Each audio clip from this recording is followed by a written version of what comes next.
You're listening to Murder Not Murdering with Erin, and Autumn, a true crime podcast about murder and murdering. but we are not murderers.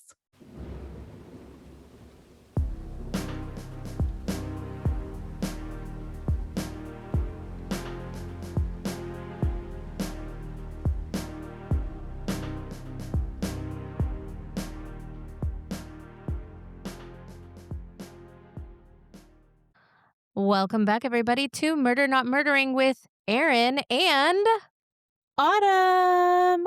Autumn is I'm here. back. She's back, bitches, with a vengeance. I'm ready to roll. Mm-hmm. I'm glad you're back. Last week, solo episodes are always hard for me to do just because there's no one to bounce anything off of, and I feel like a psychopath sitting there talking to myself in a room. But I will say I really, really liked my last episode on the kidnapping of Frank Sinatra Jr. So if you haven't listened to it, go back. It's one episode ago, and I think you'll be surprised by it. So definitely check that out. But so happy to have Autumn back with us. I'm happy to be back with a terrible, terrible case that you're not going to like. Yes, you have warned me several times now that this is a terrible one that I'm not going to like and it's horrific. So we're really, really leaning into that right now. It's pretty famous. Okay. Well, that's good. Have you watched any documentaries lately? I'm only laughing because I thought you were going to ask if I watched any Lifetime movies, and I was going to say yes, and that's why I'm doing this case. I mean, I always assume you've watched Lifetime movies. Autumn is a lifetime member of Lifetime movies. The acting in this one was awful, I hate to say, though.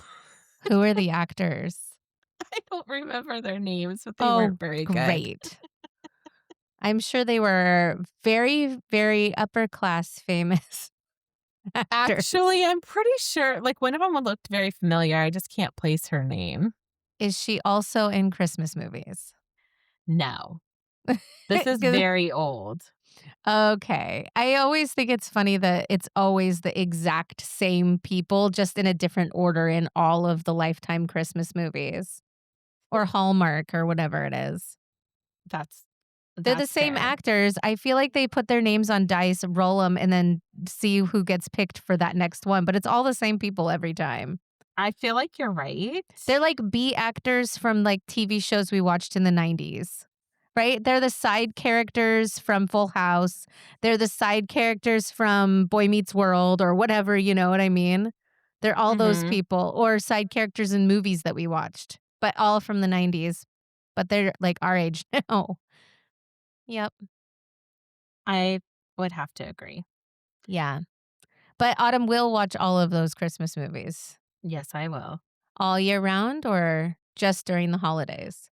Just during the holidays. Unless you need a comfort day? Unless it's The Family Stone, and that's not a Lifetime movie. Yes. That's your favorite I just one. really like that one. It's so fucked up, though. It's fucked up. It really is. It's super fucked up. And then it was really, Diane Keaton had just passed away. And you were like, you need to watch this movie. I watched it. I was like, well, now I feel terrible and sad. And this is your comfort movie? Yeah. Yeah. It's awful. Yeah, I mean, it's just sad. And like everybody's like super fucked up in it. Yes, that is accurate. I'm not hooking up with my partner's ex who spent Christmas with us. What the fudge? Anyway, more on Autumn's happy corner. What is a happy fact you have for us this week, Autumn? Fresh out. Autumn has no thoughts or facts. Let's see here. Something you need to start horrible. planning it, I think. I Now know. this is becoming a thing, you know. Yeah, like I don't have any happy facts today. Darn. You know, I just had, and I'm not going to say what case it is, but I just brought a case that is from a friend of mine's hometown, and I got rejected on doing the case. What? Yeah, that's never happened to me before. I knew that this case was happening in their hometown, which is a very small town, and I went to them and I said, "Hey, I think I'm gonna do this case." And they said, "Please don't. Please it's a little too close to home for me, and I know all the people involved, and please don't do it." So I'm not gonna do that case, but that's the first time I've ever had that happen. Bleep it out and tell me.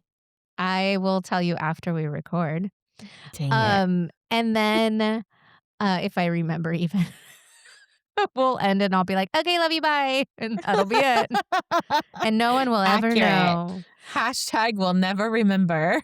But I also, speaking of which, I also got a recommendation from my cousin Lauren, so I'm gonna do that case next week, which is thank you, Lauren, shout out to our listener, we love you. Me more than Autumn because we're Oh, family. whoa. Yeah, Rude. I don't care. I mean, it was out of obligation, I feel like. Well, it's just I nice mean, to Lauren, I love you and I'm not related to you, so I feel like that should count more. no. Yes. No. We're gonna So, fight. well, Fight. listen, in Lauren's baby book, Oh, her shit. favorite person was listed as her cousin Erin, so suck on that, Autumn.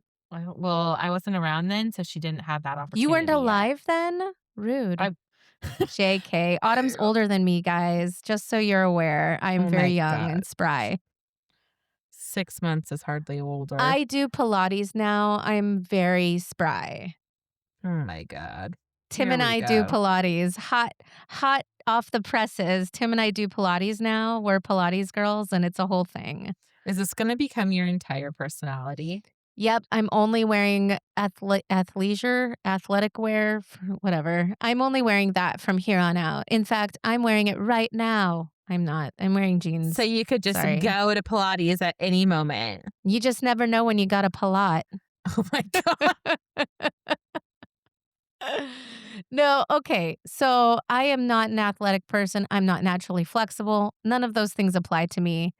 And I have been doing Pilates, which I do. It's been really fun. It's like at a really cool gym in Tacoma. I go with my bestie Tim, and we've been doing it now. It's called People's Pilates, and the gym is just really approachable. It's small like classrooms, so it feels not crazy. I'm not a joiner. B, someone who enjoys class structures. So the fact that I like this is pretty impressive. And we do it on the reformers, which sounds like a torture device, and it kinda is if you're using it right, but it's been really fun. I kinda really like it. I'm It's happy new for for me. you. Thanks. I've never liked athletic anything in my whole entire life. Remember when we went to, um, Yoga and we got kicked yoga out? and we got kicked out because we were laughing too We were hard? giggling. Yeah. You can't put us Mhm. in a room and we're gonna giggle. With people's butts in our faces and stuff, of course we were gonna laugh. We were to be fair, we were like, what, 19 or something, and our instructor wore just a Speedo, and he was making a lot of groans, and we were 12-year-old boys in that class, and we couldn't help ourselves. Oh, So, you there mean you you are. were 19 and I was 57. Yeah, you were well, that was being kind to you, Autumn.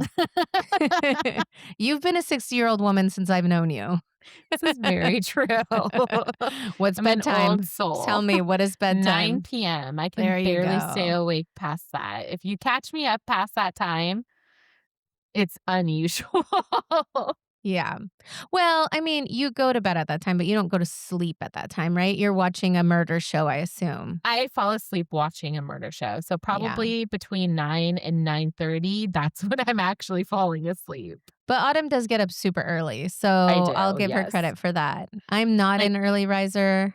I'm a forced early riser because my child has to go to school, but I'm always been a night owl. As you all know, I am an insomniac as well, so this has fun. been the case since I've known her. Yeah, for always. I've never not been that. Although you used to go to the clubs with me late at night. Yeah, I mean, I used to have youth, but I don't anymore, so Yeah, yeah. When you were in your young 60s. yes.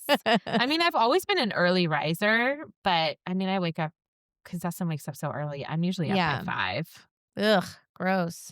I know. I've gone to bed at that time. I know. I'll see a text message from you or like a message on Instagram from like 2:30 or 3, and I'm Yeah. up at 5. And I'm like, oh God, is she still awake? Maybe. No, not usually. I usually go to sleep by like 3 or 3:30, something like that. Yeah. Sleep is waning. I don't have much of it. But, you only get to live once, so might as well stay awake the whole time.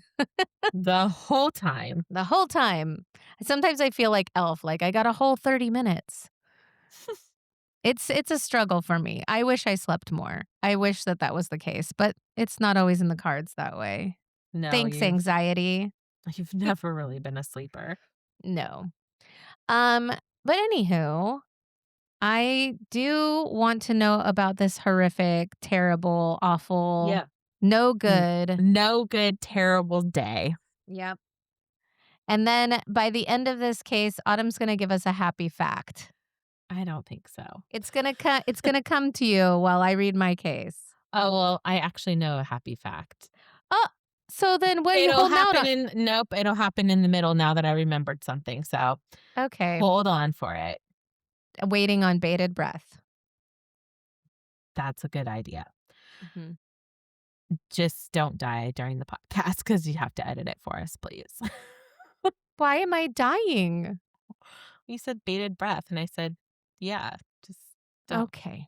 Anyway, I'm going to jump in because it's time. it's just got to happen.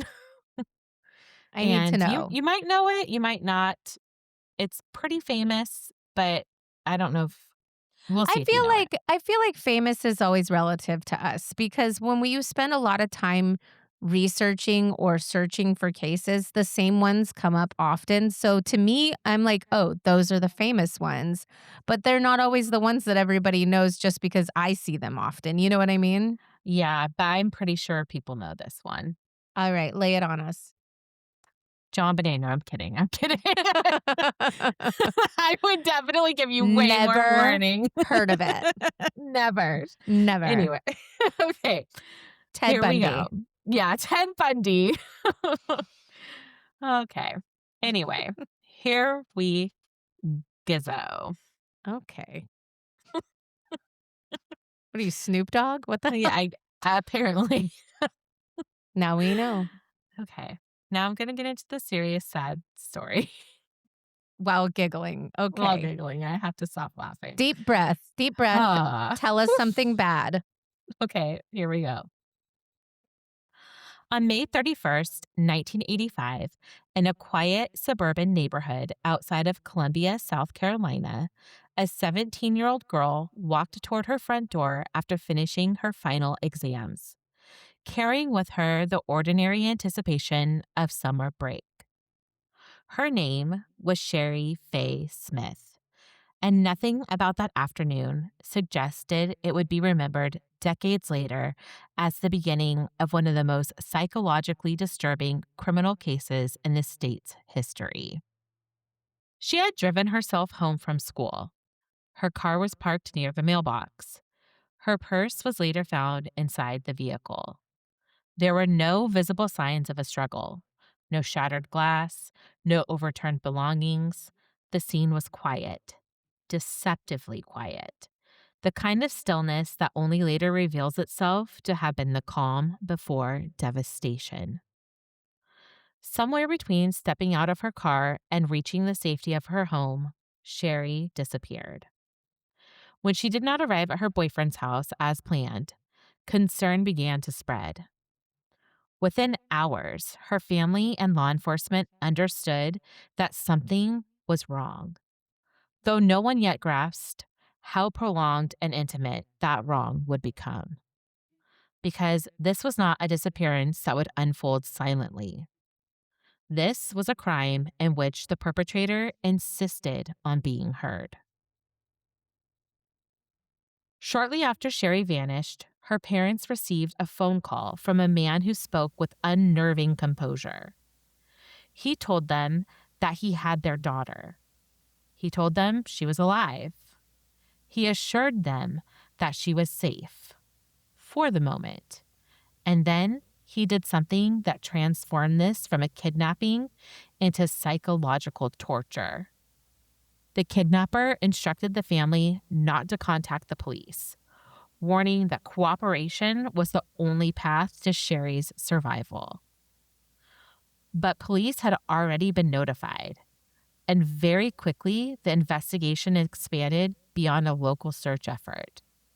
The Federal Bureau of Investigation joined the case, recognizing both the severity and the complexity of a kidnapping in which the offender was initiating ongoing contact. The involvement of the FBI marked a turning point, not only because of the agency's resources, but because of the evolving science of behavioral analysis and telecommunications tracking that was still developing in the mid-1980s. You know, I just think of Criminal Minds when you say that. I do too. I do too. I'm like, ooh, behavioral analysis. I know, right? Where's JJ and the team? Right? I will do you know what? I'm doing a profile in mine. That's funny. Anyway, go on. This one would have gone good with your kidnapping case last week too. I know. I was thinking the same thing as you were saying it. Yep. At the time, tracing a live phone call was neither instantaneous nor simple. The caller was using public payphones, a deliberate choice that suggested forethought. Each call required coordination between local law enforcement, telephone companies, and federal agents who had to manually work through switching stations in an effort to narrow the origin before the caller hung up. And he rarely stayed on long enough. Investigators began analyzing patterns instead of relying solely on real-time tracing. They charted the timing of calls. They studied the intervals between them. They mapped payphone locations geographically, looking for overlaps in distance and travel time. The offender was not calling randomly. He was operating within a comfort zone. The FBI's Behavioral Science Unit, which had only recently begun formalizing criminal profiling techniques, was consulted. Agents reviewed transcripts of the calls and noted the offender's tone: controlled, deliberate, and at times disturbingly conversational. He did not display the frantic urgency typically of financially motivated ransom kidnappers. Instead, he appeared to crave prolonged interaction, which reminds me of the Golden State Killer. Yeah. The content of the calls suggested someone who derived gratification from emotional dominance rather than monetary gain. This was someone who needed to feel superior, intellectually and psychologically. Which I think is scarier than somebody Very who's just scary. out to get the money, right? Mm-hmm. As investigators continued examining potential motives, another detail surfaced that unsettled both law enforcement and the Smith family. Shari Faye Smith had an older sister named Dawn Smith, who was well known locally for competing in beauty pageants. Dawn had appeared in newspaper features and promotional photographs connected to those competitions, and in a community the size of Columbia in the mid-1980s, that kind of visibility carried recognition. Her image was public in a way that many young women's were not. Over time, a theory emerged, one that has never been conclusively proven, but has been discussed by those familiar with the case, suggesting that the kidnapper may have initially developed an obsession with Dawn rather than Shari. The sisters shared similar features.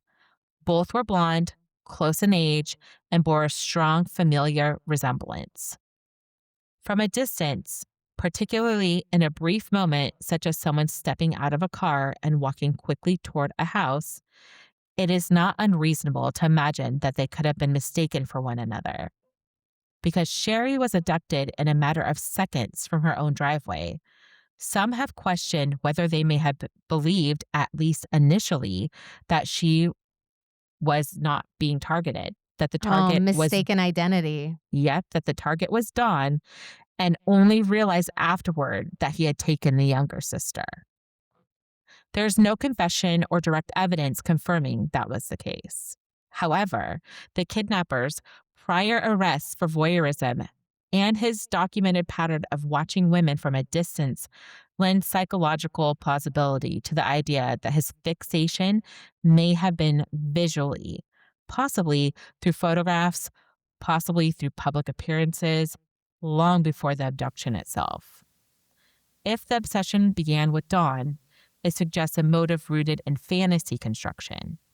In many organized predatory offenders, fixation can develop around an image or persona rather than a person or a personal relationship. The offender builds an internal narrative, rehearsing proximity, imagining interaction, blurring the boundary between reality and control.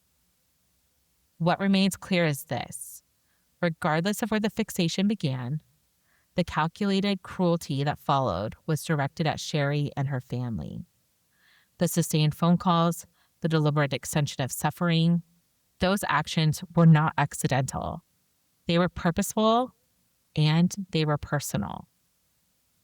For the Smith family, the possibility that one daughter may have been watched while another was taken introduced an additional layer of horror. The realization that surveillance may have preceded violence and that someone could have been observing their home long before anyone understood they were in danger. Whether the theory reflects the full truth or not, it underscores something deeply unsettling about this case. The crime may not have begun in the driveway. It may have begun much earlier, in the mind of the man who was watching. And investigators narrowed their geographic focus. The circle began to tighten. Over the next several days, the man who had abducted Shari called repeatedly. Sometimes he taunted investigators. Sometimes he implied negotiations. Sometimes he spoke with an eerie casualness, as though he were discussing something trivial rather than holding a human life in his hands.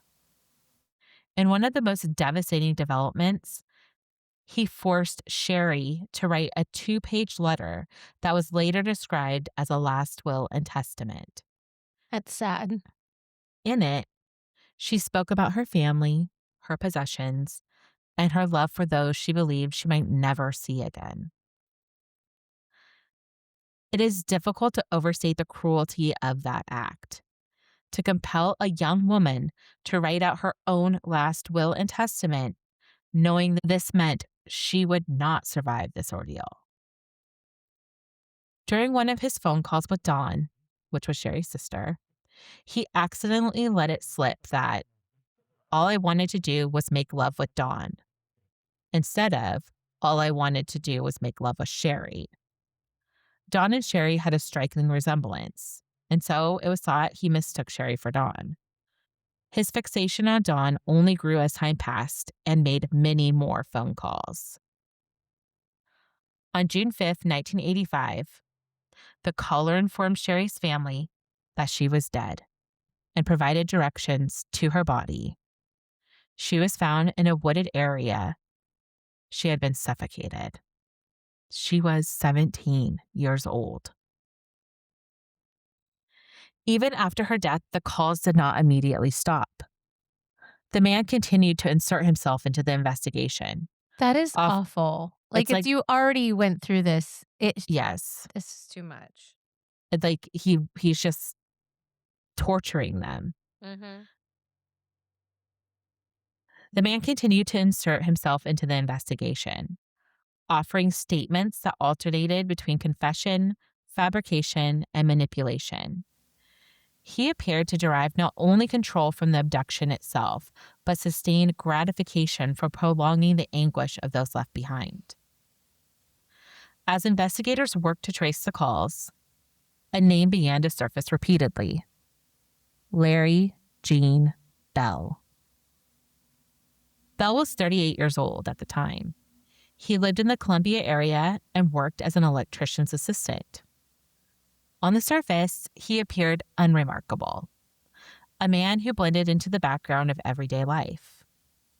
Yet beneath that exterior were warning signs that, in hindsight, felt deeply unsettling. He had prior arrests related to the voyeurism and had reportedly engaged in behavior that demonstrated an escalating pattern of obsession with women. Telephone records connected him to payphones used to contact the Smith family. Witnesses placed him near locations critical to the timeline. Slowly, methodically, the case against him began to solidify.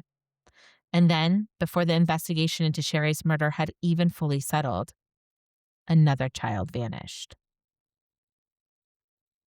On June 14th, 1985, 9-year-old Debra Helmick was riding her bicycle near her family's home when she disappeared. 9 years old. In the span of 2 weeks, one community had lost a child, a teenager, on the brink of adulthood, and now faced the disappearance of a child who had barely begun her life. The kidnapper gave directions to Deborah's body to the Smith family at the same time that he gave them direction to Shari's. Why? This is so awful. She had been strangled. I mean, can you even? This man. No. The collective fear that settled over Columbia was notable. Parents kept their children indoors. Normal routines dissolved into vigilance. The randomness of the crimes suggested that anyone could be vulnerable, that safety was not guaranteed in familiar neighborhoods. He was arrested on June 27th, 1985. And this is my fun fact, people. My much younger co-host was born on June 27th. As facts. Anyway. He was arrested after forensics was able to find indentations of an incomplete phone number on the stationery of the letter that was sent to the Smith family. Filling in the missing digits led the Federal Bureau of Investigation to a couple who hired Bell for some work and had him house sit for them while they were away. I mean, how crazy is that connection? It is insane. At the time of his arrest, law enforcement had assembled a compelling web of circumstantial and forensic evidence tying him to Shari's abduction and murder. The phone records were significant. Witness accounts were persuasive. Additional forensic evidence strengthened the case. The forensic case against Larry Jean Bell was built piece by piece through details that might have seemed insignificant in isolation, but became powerful when viewed collectively. Fibers recovered during the investigation were consistent with material found in Larry Jean Bell's residence and vehicle. Soil comparisons were conducted between areas connected to him and the location where Shari's body was discovered, adding environmental context to the timeline prosecutors were constructing. Investigators also examined ligature evidence and method of asphyxiation patterns, noting similarities between the murders of Shari Faye Smith and Debra May Helmick. The physical findings reinforced the theory that the same individual was responsible for both crimes, not only because of geographic proximity, but because of behavioral consistency in the way he controlled and the control was exerted. In addition, handwriting analysis was conducted on written communications connected to the case. And while such analysis is rarely definitive on its own, it contributed to the broader evidentiary mosaic presented to the jury. Perhaps most critically, the convergence of telecommunications data, witness sightings, and physical evidence eliminated coincidence as a reasonable explanation. The prosecution argued that the pattern was too specific, too repetitive, and too geographically contained to belong to anyone else. Individually, each strand of evidence might have invited debate. Together, they formed a net.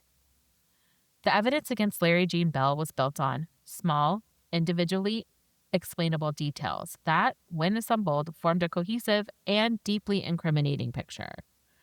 Telephone records were among the most critical components.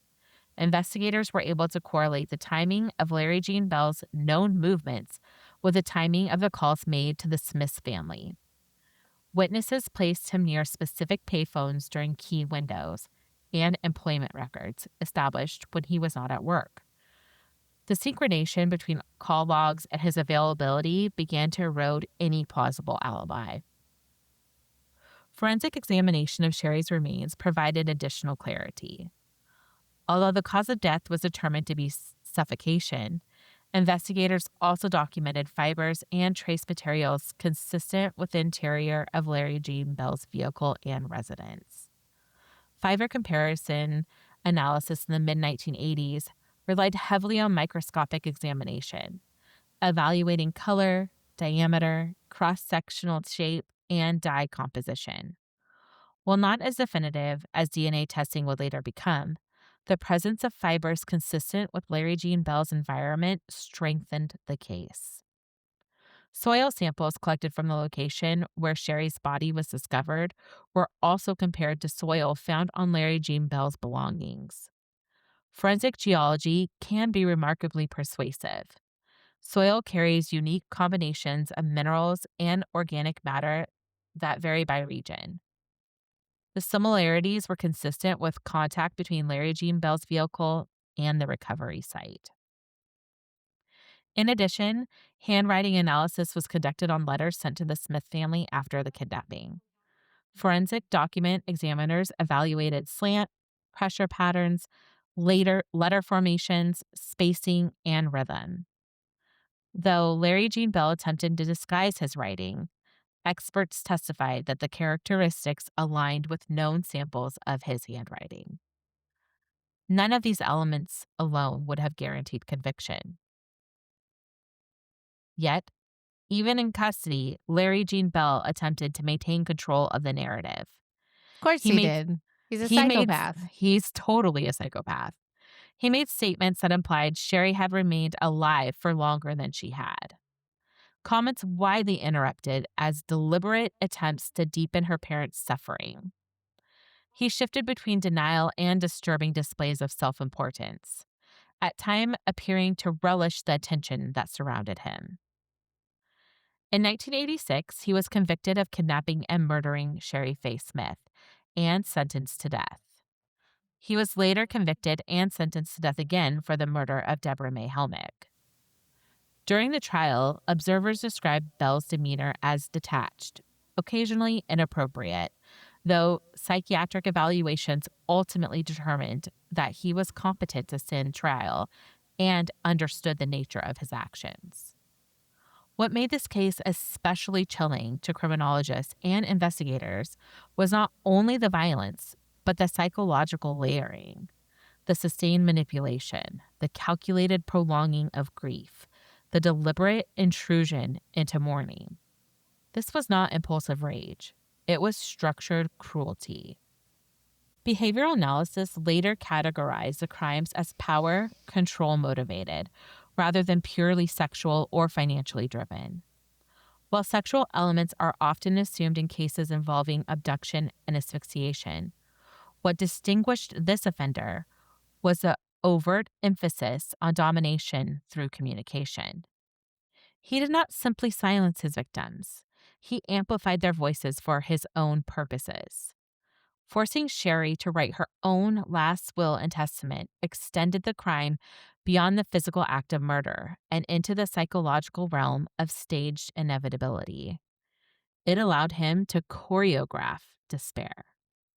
Profilers noted traits consistent with narcissistic and sadistic tendencies. Go figure. Particularly the needs to reinsert himself into the narrative repeatedly. Yeah. Many offenders seek to avoid detection at all costs. In contrast, Larry Jean Bell maintained contact with law enforcement and the family, even when doing so increased his risk of exposure. That It was the high for Mhm. him.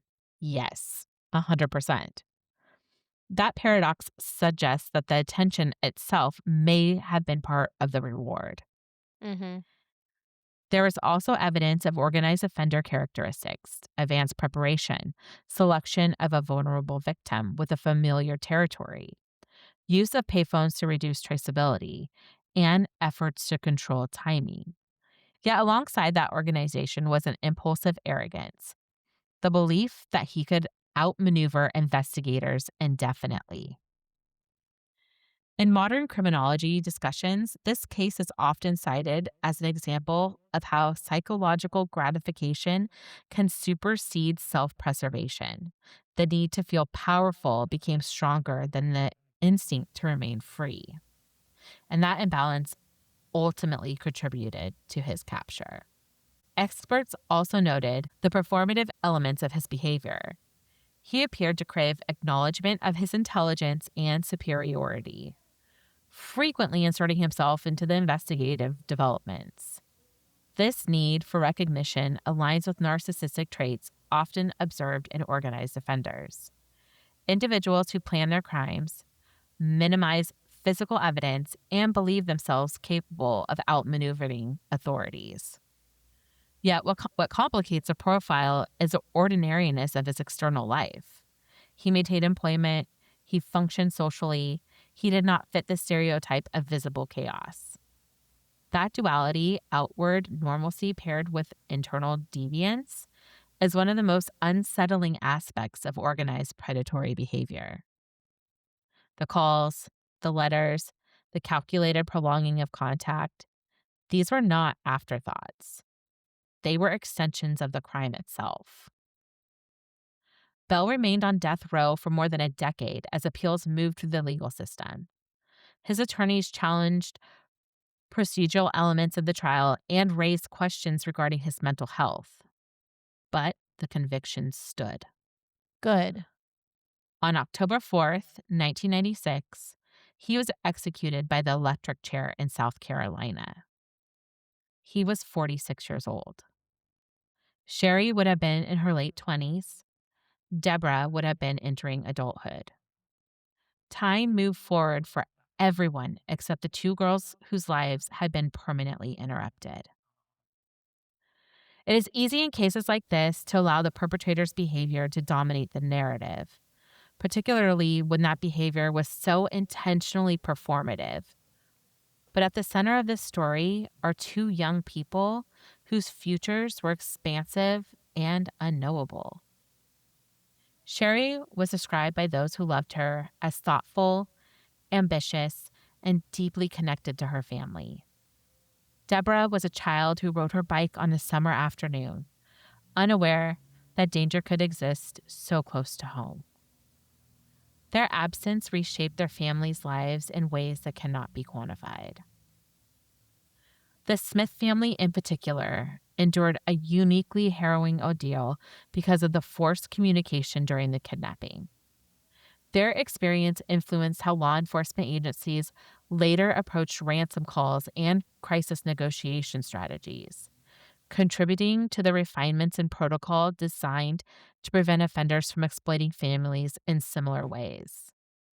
In that sense, something changed because of Shari. But change does not equal healing. When we revisit this case decades later, what lingers is not simply the brutality of the crimes, but the unsettling ordinariness surrounding them. Larry Jean Bell was not a transient figure drifting anonymously from place to place. He lived within the community he harmed. He navigated the same roads, stood in the same stores, occupied the same public spaces. He appeared, by most outward measures, ordinary. And perhaps that is what makes this story endure in collective memory. That reminder that evil does not always announce itself.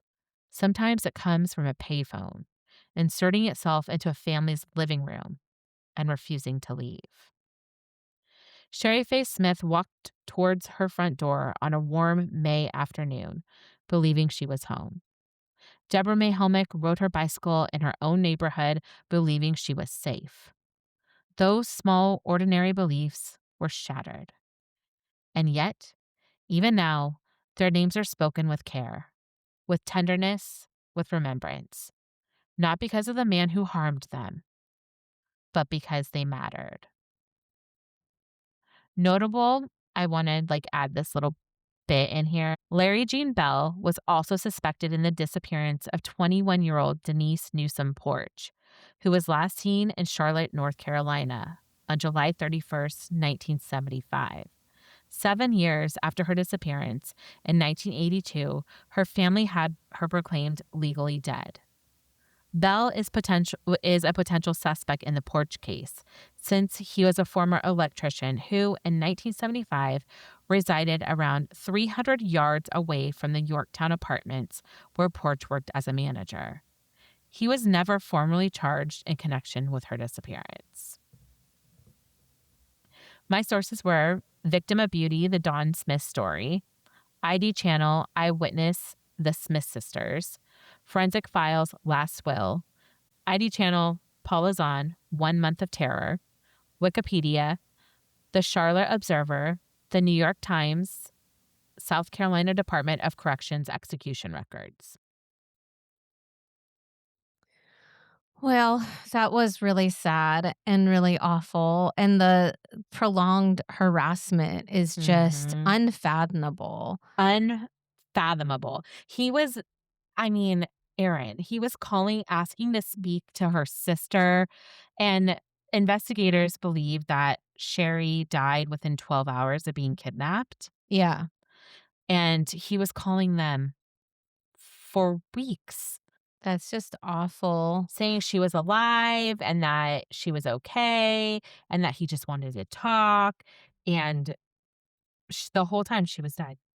And then Yeah. to put the Smith family specifically, through even more torture Oh my by god. providing the location of the young 9-year-old girls. No, that's just too far. I I mean, mean, all of it is awful, but my god, let these poor people grieve. yes, it's uh, what a piece of shit. I'm so For fucking real. glad that he got electrocuted. Bye.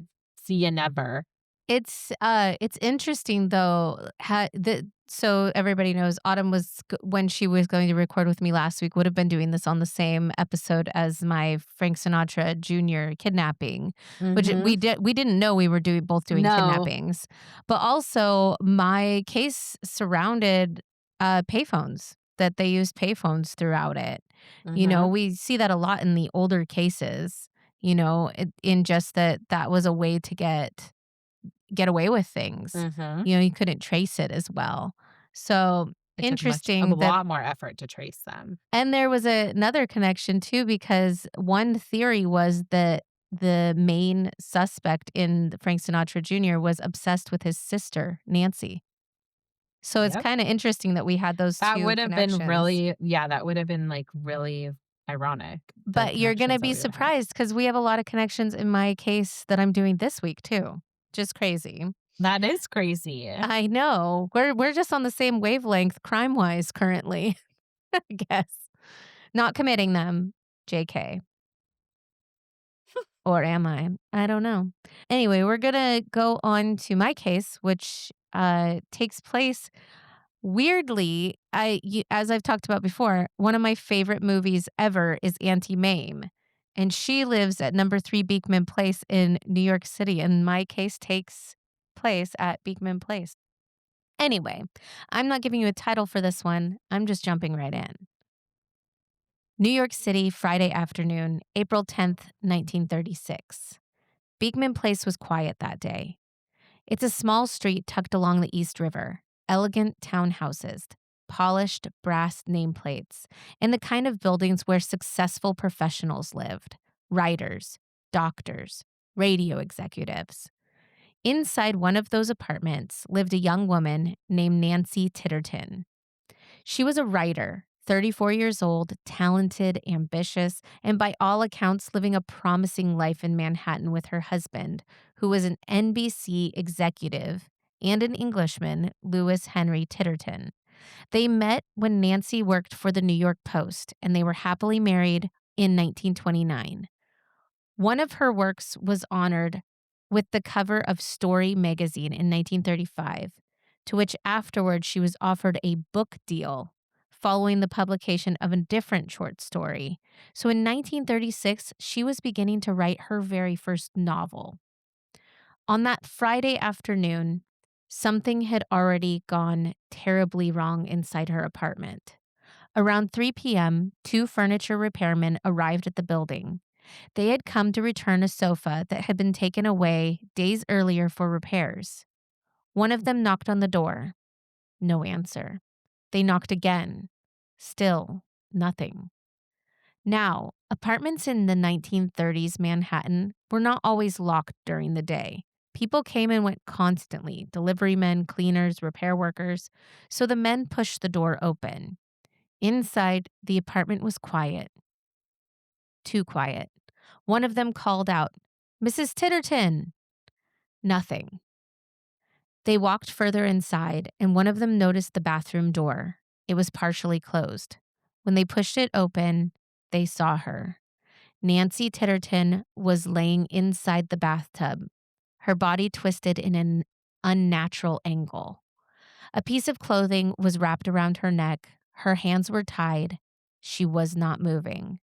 The men backed away in shock. Within minutes, the police were called. And soon detectives from the NYPD were standing in the elegant apartment on Beekman Place, staring at a scene that made no immediate sense.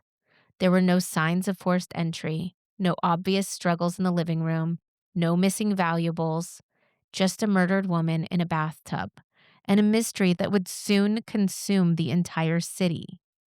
The next morning, newspapers across New York carried the same chilling headline: "Woman writer found strangled in bathtub." But investigators had no idea yet that the key to solving this crime would come down to something so small it could barely be seen: a single strand of hair. To understand why the Nancy Titterton case became so famous, you have to understand something about criminal investigations in the 1930s. Because back then, forensic science was still new. Fingerprinting had only been widely adopted in the US for a couple of decades.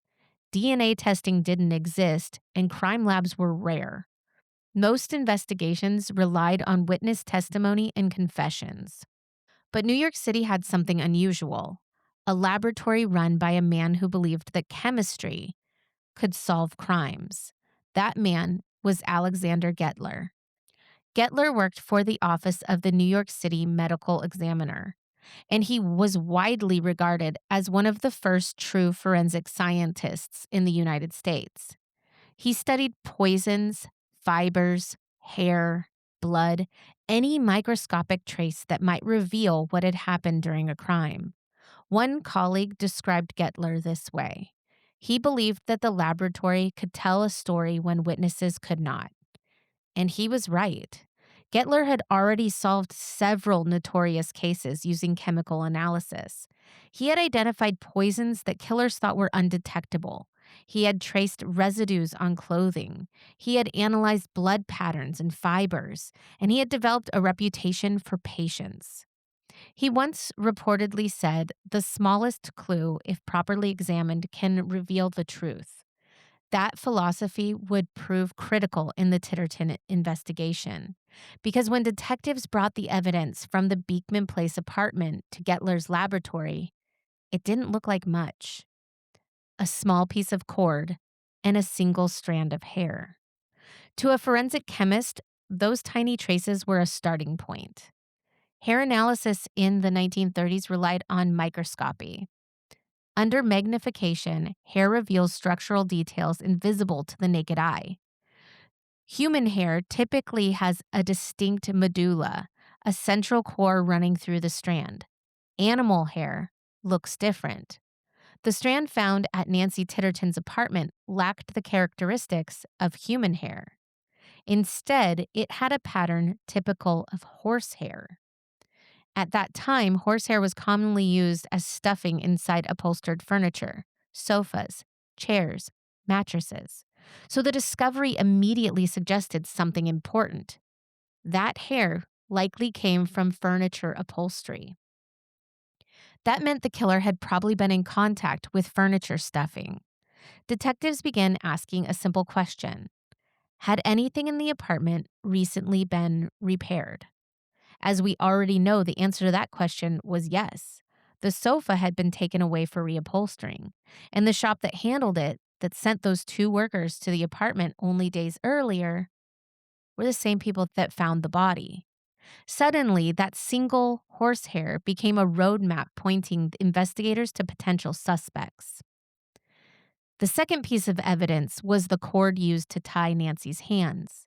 Today, we take fiber analysis for granted. See, another similarity, Autumn. Mm-hmm. Yep. But in the 1930s, tracing rope or cordage to its origin was painstaking work. Investigators examined the cord under magnification. They analyzed the fiber composition. They studied the twist direction of the strands.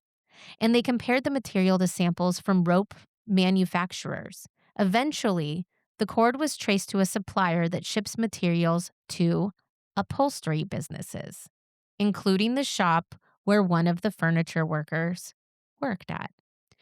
John Fiorenza was employed at that very shop. He was also one of the people who identified the body. Piece by piece, the evidence began to form a picture, and it all started with that single strand of horsehair. Before the arrest, newspapers printed wild theories. The New York Daily Mirror speculated about a possible jealous lover. Police refused to rule out the possibility that the slaying of Mrs. Nancy Titterton may have been the result of a romantic intrigue. Another paper hinted at organized crime. Investigators are examining whether the crime bears the hallmarks of a professional killer. But detectives were quietly following a different trail. A trail made of microscopic fibers and cordage, and all roads kept leading back to John Fiorenza.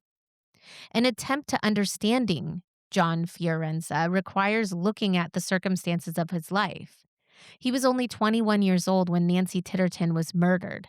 Born to working-class immigrant parents, Fiorenza had grown up in difficult circumstances in New York. Friends described him as quiet, but also volatile. He had a history of petty crime.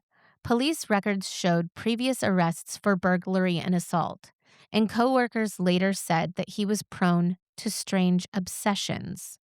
One acquaintance told reporters Johnny could get fixated on things. If he wanted something, he could not stop thinking about it. When Fiorenza first entered the Titterton apartment to deliver furniture, he encountered a world completely different from his own. Elegant rooms, expansive furnishings, a sophisticated young woman who spoke politely to him. Prosecutors later argued that Fiorenza became obsessed with her after that visit. In modern psychological terms, the crime bears the hallmarks of opportunistic sexual violence mixed with resentment towards wealth and social status. Investigators believed Fiorenza returned to the apartment hoping to encounter Nancy alone. And when she resisted him, the situation escalated into murder. The police questioned him, and in the best outcome possible, he confessed to the crime fairly quickly. Wow. I That's know. surprising. By the time the case reached the courtroom, the newspapers were already celebrating the role of science.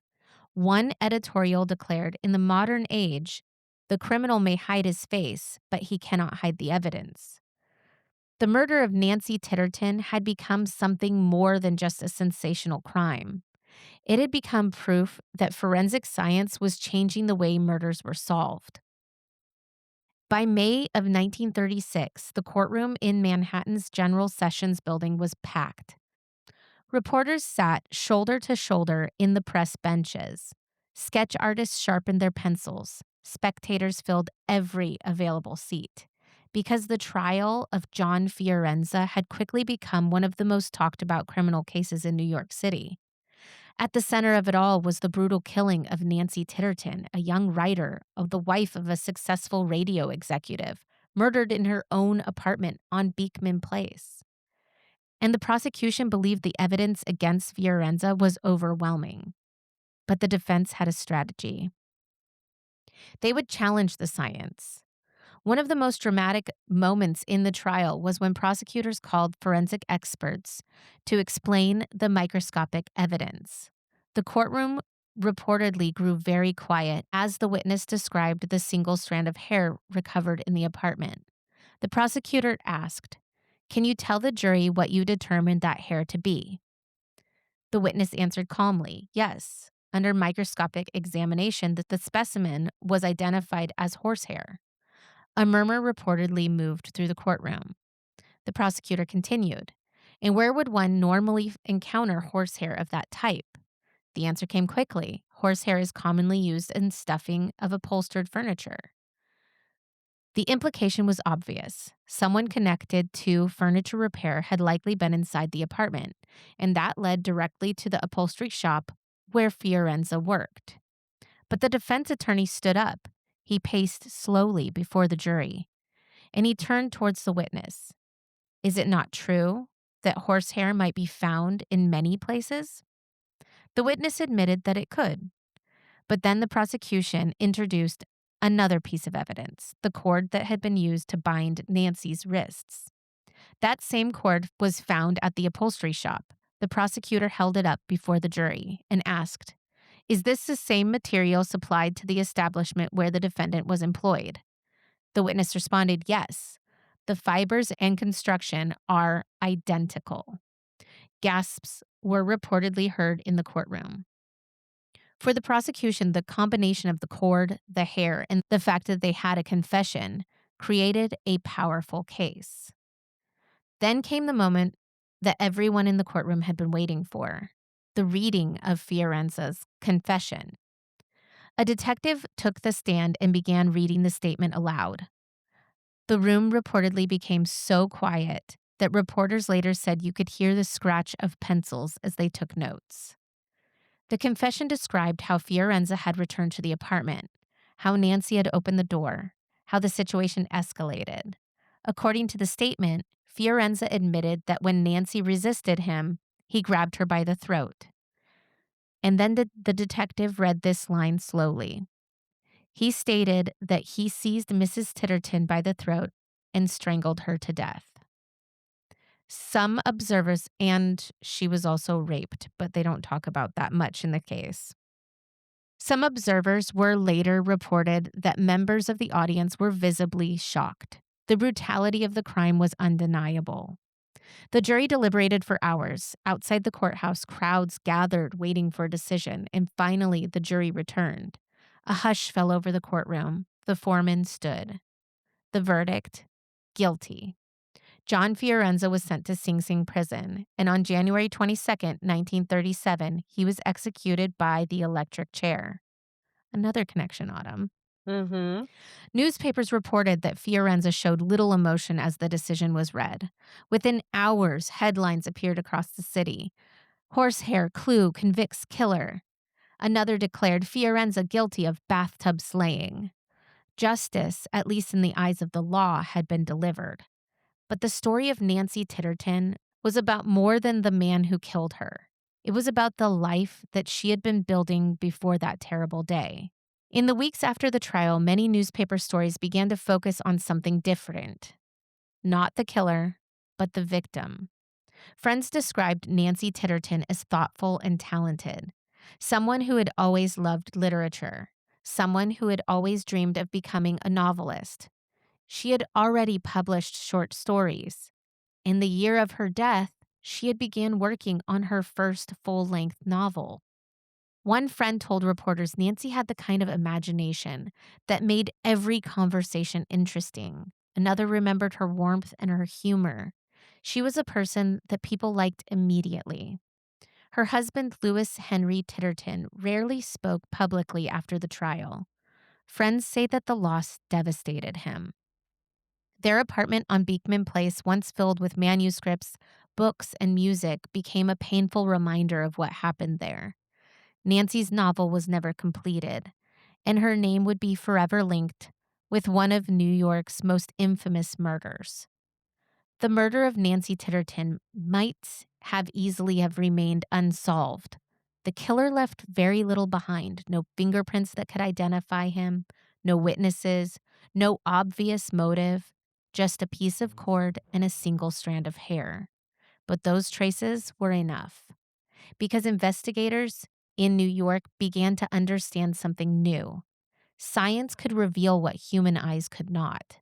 Microscopes could expose secrets criminals believed were invisible. And in the laboratory of Alexander Gettler, even the smallest clue could become evidence. Today, forensic science has advanced far beyond from what investigators in 1936 could have imagined. We have DNA analysis, digital evidence, complex crime labs. But the basic principle remains the same. A criminal may try to erase their presence. They may believe that they have left nothing behind, but the crime always tells a story. And sometimes that story begins with something as small as a single strand of hair. My sources were primary newspaper coverage in 1936 by the New York Times, the New York Daily News, and the New York Herald Tribune. Historical research from Crime Magazine, Forensic Science Solves Murder of NBC Executive's Wife, historical forensic science involving Alexander Gettler case histories, archival records of the Nancy Titterton murder case, and history.com. Oh my gosh. We had a lot of similarities. Crazy, obsessive dudes. Mhm. We both had fiber analysis. There is a lot going on there. But I thought that one was really interesting because of the lack of evidence, yet they still managed to solve the case. And I was unaware of how much horsehair was used in upholstery back then. I didn't know that either. That is, like, very interesting. I know, because at first I was reading about it and I was like, a single strand of horsehair. I mean, she lived in New York City. Where was she around exposed to horses, you know? Like, And so it's not many. like it's not like there wasn't, we're in the era of cars at this point. You know what I mean? It's not like there's Right. carriages that she's exposed to. So I'm like, how in the heck did this happen? And it all traced back to that one chance that he showed up at her apartment to pick up her sofa to repair, and he just became obsessed with her. And that's what happened. And, both of these murderers and a rapist still were both executed by electric chair. So Electric chairs. we we are like on the same plane in the cases we're choosing. Mhm. Kind of crazy. Horrific, horrific cases. Yeah, no, I mean, we're just both researching the same Yeah, things. like kidnapping and And the obsession. payphones, The things that kids will never payphones. know about these days. No. What's that? You had to put a quarter in there I know. I still can't get over the fact that Sinatra was buried with 10 dimes in his pocket just in case. just in case. He carried them with him his whole entire life from that moment, which is kind of crazy. That is. But anyway, and the Fiorenza in my case, he did try to appeal several times before he was executed, claiming that he was mentally insane, except for it was proven over and over that he was completely competent. So, that is That my tracks. that's my fun fact, Yeah, my that happy tracks. fact. Yeah. So those are our cases this week. Like I said, I'm going to be doing a case referred to me by my cousin next week. If you do have a case that you think is interesting and you want us to cover it, please do reach out to us, DM us on Instagram at Murder Not Murdering. We'll also post pictures from our cases, so you'll get to see the people that were involved and a little bit more interesting tidbits about the cases that we've covered this week. New episodes are always out on Mondays. Follow us on TikTok at mnm.pod. Autumn, do you have anything else you wanted to add? Follow us on Instagram at I Murder already Not said that Murdering. part. Jesus Christ. She I doesn't ju even know where she is. I Good Lord. did. I just wanted to repeat it too. Mhm. Yep, that was Because it. she last time we were on here, she said, "My name is Autumn." Mhm. They didn't even let me say anything, so I was taking her line. So anyway, I'm Autumn. This is our podcast, Murder Not Murdering. Thank you so much for listening to us. We so appreciate you. Do share with your friends. If they enjoy Yes, true crime, please. they're going to like this podcast. Oh, yeah, and we have a Reddit. Oh, we have a Reddit. We have a subreddit, and it's Murder Not Murdering, and you should join it and talk about murder. Yes. And Autumn will be watching all of that. I will. That's me. That's This Autumn. the voyeur. Okay. That's her new nickname, Autumn the No! Voyeur. You gave it to yourself. Wow. I can't trust her. You said it. I said none of this. Anyways, Can't on even. this note, I Oh think my it's gosh, time I'm to go. delusional. Yeah, I Mhm. agree. Let's get So, on. we'll be back next Monday with a new episode for you. If you haven't listened to our past episodes, do go back in the archives, check them out. We have so many cases that we have covered. Slide into that DM, and we'll see you next week. Bye. Bye.